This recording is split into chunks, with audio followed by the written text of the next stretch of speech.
दोस्तों, कई बार ऐसा होता है ना कि हम अपने माजी को भूल ही नहीं पाते।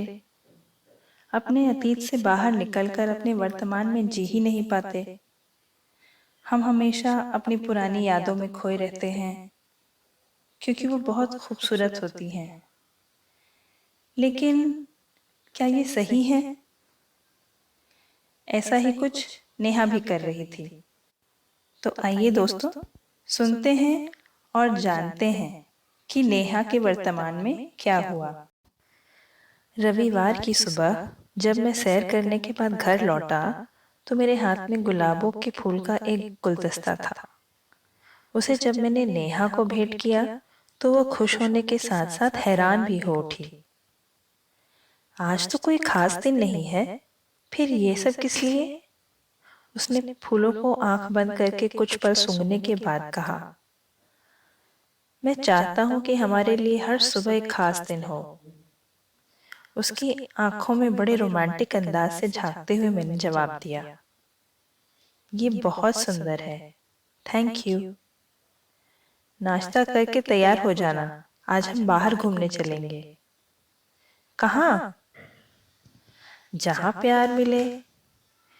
मैंने उसे गोद में उठाकर ये पुराना गाना गुनगुनाना शुरू कर दिया तो वो शर्मा गई। तुम्हें फूल पसंद तो आए ना? गोद से नीचे उतारने के बाद मैंने उसे दूर नहीं जाने दिया। बहुत। तो ये एक और गिफ्ट मेरी तरफ से। मैंने जेब से निकालकर उसकी मनपसंद चॉकलेट उसके हाथ में रख दी। ओह, आई लव चॉकलेट्स। वो किसी छोटी बच्ची की तरह खुश हो गई। तो थैंक यू भी बोलो ना। Thank you. ऐसे नहीं तो कैसे? मैंने एक चुंबन की ख्वाहिश जाहिर करने के लिए जब अपनी उंगली उठाकर अपने होठों पर रखी तो वो बेचैन हो उठी। वो आगे नहीं आई तो मैंने झुककर उसके गुलाबी होठों पर एक छोटा सा चुंबन अंकित कर दिया। मैं चाय बनाकर लाती हूँ। उसने अपनी बेचैनी को मेरी नजरों से छुपाने की कोशिश की और बहाना बनाकर रसोई की तरफ चली गई। मैंने सोफे पर बैठकर आंखें मूंद ली और नेहा के साथ अपने संबंध के बारे में सोचने लगा। हमारी शादी को 3 महीने ही हुए थे। हमारा ये रिश्ता मेरे पापा के कुलीग ने तय कराया था। नेहा नॉर्मल से थोड़ी ज्यादा सुंदर और समझदार थी। घर के कामों में भी बहुत कुशल थी और बड़ों का आदर सम्मान करती थी। इस कारण मम्मी पापा उससे बहुत खुश थे। वो मेरी भी हर सुख सुविधा का ध्यान रखती थी और मैं भी उसके साथ 3 दिन पहले तक पूरी तरह से सुखी, खुश और संतुष्ट था। फिर मुझे 3 दिन पहले उसके घर में चुपचाप रहने और पूरी तरह खुलकर किसी से ना हंसने बोलने का कारण पता चल गया। हम अभी तक समझते थे कि वह स्वभाव में ही कम हंसने बोलने वाली लड़की है, पर बात कुछ और ही निकली। पिछले 3 दिनों में मैंने छिपकर उसके व्यवहार को देखा पढ़ा है। मुझे जल्द ही नजर आ गया कि वह नकली मुस्कान होठों पर सजाए कुछ कुछ मन मार कर जी रही है। कभी कभी वह अचानक उदास सी हो अपने विचारों में खो जाती है। वो किन यादों में खो जाती है अब मुझे मालूम पड़ गया है। वे बुझी बुझी सी जिए ये मुझे स्वीकार नहीं। तभी कल रात को सोने से पहले मैंने मन ही मन ही फैसला कर लिया था कि मैं उसके होठों पर असली मुस्कुराहट और दिल में जीने की सच्ची उमंग व उत्साह जल्द लौटा लाऊंगा। चाय पीते हुए मैंने आज अखबार नहीं पढ़ा। मैं लगातार उसके चेहरे को निहारते जा रहा था। कितने बजे निकलना है? कुछ कहने के लिए नेहा ने बात शुरू की। लंच बाहर करने का इरादा है, इसलिए 12 बजे तक निकल चलते हैं। तब मैं कपड़े धोने के लिए मशीन में जल्दी से लगा देती हूँ। चलो। मैंने भी चाय का खाली कप मेज पर रखा और फौरन उठकर खड़ा हो गया। आप किस लिए उठ रहे हो? वो चौंक पड़ी। अरे, मैं तुम्हारा जीवन साथी हूँ, इसलिए सुख दुख और घर के कामों में मुझे तुम्हारा हाथ बटाना ही चाहिए। नहीं नहीं, आप आराम से अखबार पढ़िए, मुझे मजा आएगा तुम्हारे साथ गपशप करने में। मैंने उसका हाथ पकड़ा और गुसल खाने की तरफ बढ़ चला। उसने मुझे अपने पास से हटाने की बहुत कोशिश की, पर जब तक कपड़े धुले मैं उसके पास ही खड़ा हो गया और गप्पे मारता रहा। मैंने उसे अपने ऑफिस की सारी घटनाएं सुनाई, आर्थिक मंदी के कारण लोगों के मन में उठ रही टेंशन का भी जिक्र किया। बाद में मशीन से कपड़े निकाले और सूखने में भी उसकी हेल्प की। जब 1 बजे के करीब हम किसी दक्षिण भारतीय खाने के लिए मशहूर संस्कृति रेस्टोरेंट के सामने पहुंचे, तो नेहा ने मुझे एक बार फिर बड़ी हैरानी से देखा। आज तो आप बिल्कुल चूप नहीं कर रहे। मैंने कभी बताया नहीं आपको कि साउथ इंडियन मुझे बहुत पसंद है। उसकी आंखों में उलझन के भाव साफ नजर आ रहे थे। हर समझदार पति को अपनी पत्नी की पसंद नापसंद मालूम होनी चाहिए, मैंने गोलमाल सा जवाब दिया। वो तो ठीक है, पर सुबह आप पहले मेरी पसंद के फूल लाए, फिर मेरी फेवरेट चॉकलेट, और अब यहाँ लंच कराने ले आए। बताइए ना, मेरी पसंद की इस बातें कैसे पता चली आपको? इस रहस्य का खुलासा किसी और वक्त करेंगे। मैंने जवाब देना इस बार भी टाल दिया और हाथ पकड़कर उसे रेस्टोरेंट के अंदर ले गया। उसने अपना मनपसंद मिक्स वेजिटेबल उत्तपम लिया। मैंने भी सांभर वड़ा खाया। उसने कई बार पूछा, पर मैंने हंसी मजाक का सहारा लेकर उससे यह बात टाल दी। बाहर निकलकर मैंने न आइसक्रीम खाने की बात की, न कॉफी पीने की। उसे एक बार फिर चौंकाते हुए मैं सीधा मशहूर रंजन हलवाई की दुकान पर पहुंचा और रसमलाई का ऑर्डर दे दिया। मेरी सारी पसंद की चीजें आपको किसने बताई? प्लीज बताइए ना। इस बार वह अपने सवाल का जवाब पाने के लिए किसी छोटे बच्चे की तरह मचल उठी। अभी तो तुम्हारे लिए कुछ और भी सरप्राइज बाकी है स्वीटहार्ट। जब वे सामने आ चुके होंगे तभी मैं तुम्हारे सवाल का जवाब दूंगा। ये कह के मैंने अपनी जान छुड़ा ली, पर उसकी उत्सुकता को चरम बिंदु तक पहुंचा दिया था। रसमलाई का मजा लेने के बाद उसने अपना सवाल फिर से दोहराया। तो मैंने भी कह दिया कि मेरी जान खाने की बजाय तुम अंदाजा क्यों नहीं लगाती कि तुम्हारे बारे में ये सब जानकारी मुझे किसने दी होगी? नेहा ने मेरे सवाल का कोई जवाब नहीं दिया। मैंने कनखियों से उसकी तरफ देखा तो वह मुझे परेशान और चिंता में डूबी हुई लगी। उसे यूं परेशान होते देख मैं मन ही मन मुस्कुरा उठा था।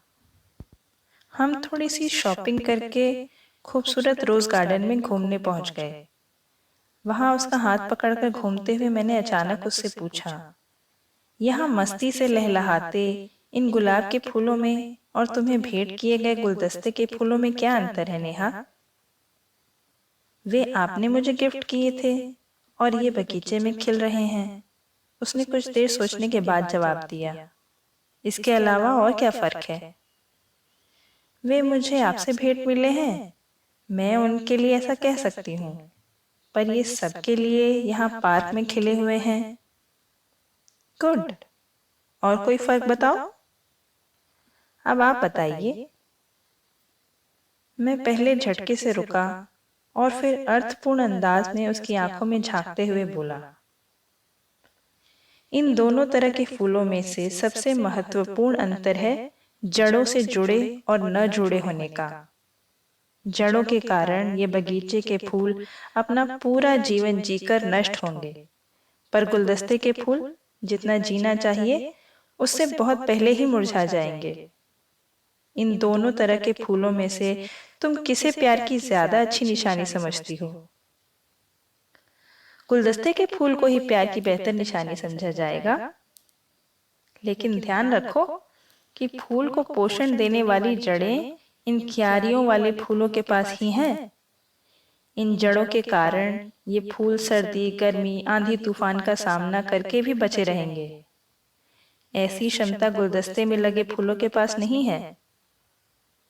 आप कहना क्या चाह रहे हैं? उसने आंखों में उलझन के भाव से पूछा। मैं 3 दिन पहले मार्केट में तुम्हारी कॉलेज की सबसे पक्की सहेली सविता से मिला था। उसी ने मुझे तुम्हारी पसंद नापसंद की सारी चीजें बताई। मैंने सहज भाव से मुस्कुराते हुए इसके द्वारा सुबह से कई बार पूछे गए सवाल का जवाब दे दिया। ओह, तो सविता ने बताए हैं आपको मेरी पसंदीदा चीजों के नाम? मैंने होठों तक लाकर उसका हाथ चूमा और प्यार भरे लहजे में कहा, हाँ। और उसी ने मुझे रवि के बारे में भी थोड़ी बहुत बातें बताई। उसकी आंखों में फौरन चिंता के भाव उभर आए और उसने घबराई हुई आवाज में कहा, मेरा हमेशा के लिए उससे रिश्ता खत्म हो चुका है। मैंने कोमल लहजे में बोलना शुरू किया, मैं तुम पर किसी तरह का शक नहीं कर रहा और ना ही तुमसे किसी तरह की सफाई मांग रहा हूं नेहा।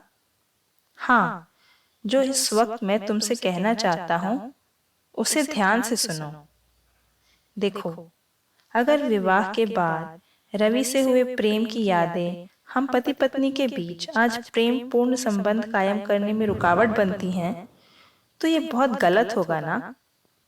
सविता ने जब मुझसे कहा कि तुम बहुत चुलबुली और बात बात पर ठहाके लगाने वाली लड़की हो, तो मैं चौंक गया, क्योंकि ससुराल में हम सबके बीच तो तुम्हारी छवि एक बहुत ही सीरियस लड़की की है।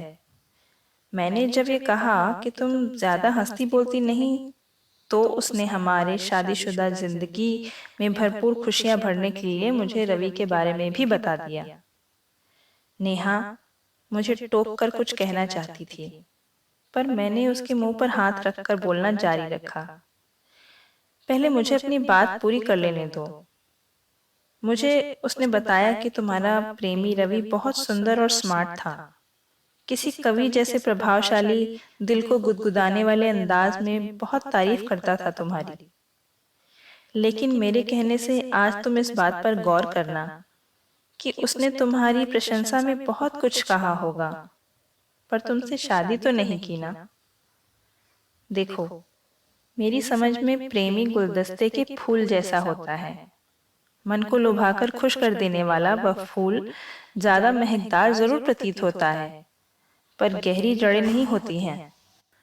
प्रेमी अपनी प्रेमिका के जीवन में आने वाली सुख दुख की चुनौतियों के खराब मौसम का सामना नहीं कर सकता।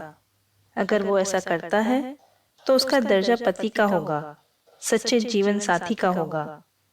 फिर वो ये महत्वपूर्ण नहीं कि उसने प्रेमिका के साथ 7 फेरे लिए हैं या नहीं। ये सच है कि शादी किसी और से हो जाने पर एक लड़की तुलना करने लगे तो उसे अपना पति प्रेमी जितना आकर्षक नहीं लग सकता। हम अपना ही उदाहरण लेते हैं। मैं तुम पर चिल्लाऊंगा, हमारे बीच झगड़े भी होंगे, प्यार का इजहार करने के लिए मेरे पास बेहद खूबसूरत शब्द नहीं हो सकते हैं। बाहर घूमने जाने में मैं तुम्हें हर बार फिल्म नहीं दिखा सकता हूँ, न हम रेस्टोरेंट में खाना खाने जा सकते हैं, न ढेर सारे गिफ्ट लिए दिए जा सकते हैं, और ना ही हमारे बीच हमेशा कभी न खत्म होने वाली रोमांटिक बातें हो सकती हैं। लेकिन इस बात का महत्व समझो कि पति के प्रेम के फूल में जड़ें होती हैं। वो तुम्हारे हर सुख दुख में जीवन की समाप्ति तक साथ देगा। वक्त से पहले उसका प्रेम नहीं मुरझाएगा। बेशक उसके प्यार के फूल में महक और खूबसूरती ज्यादा न हो, पर उसके पास बहुत गहरी और मजबूत जड़ें हैं। मैं प्यार से उसकी तरफ देख रहा था। मेरे देखते ही देखते उसकी आंखों में आंसू छलक आए और बोली, मुझे माफ कर दीजिए। मैंने फौरन उसके मुंह पर हाथ रखकर भावुक लफ्ज़ों में कहा, माफी मांगकर मुझे दुखी मत करो। मैंने जो तुम्हें समझाया है वह हम दोनों के हित और भावी खुशियों को ध्यान में रखकर समझाया है। मेरे अंदर और बहुत सारी कमियां होंगी, पर एक गुण भी है। मैं तुम्हें अपनी जान से ज्यादा चाहता हूं नेहा। आपके प्रेम फूल में जड़ें गहरी और मजबूत हैं, ये मुझे आज बहुत अच्छी तरह से समझ आ गया। मुझे सही राह दिखाने के लिए thank you very much, and I love you.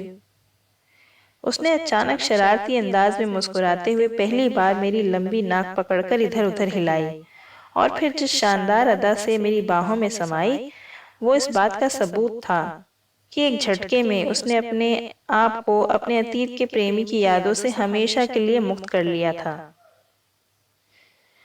तो दोस्तों, आज की कहानी आपको कैसी लगी ये कमेंट करके ज़रूर बताइएगा। और हाँ, अगर अच्छी लगी हो तो एक लाइक ज़रूर कीजिएगा। और ऐसी ही प्यारी कहानियाँ सुनने के लिए इस चैनल को सब्सक्राइब कर लीजिएगा। तो आज के लिए बस इतना ही। फिर मिलूंगी आपसे एक नई प्रेम कहानी के साथ। तब तक के लिए धन्यवाद दोस्तों।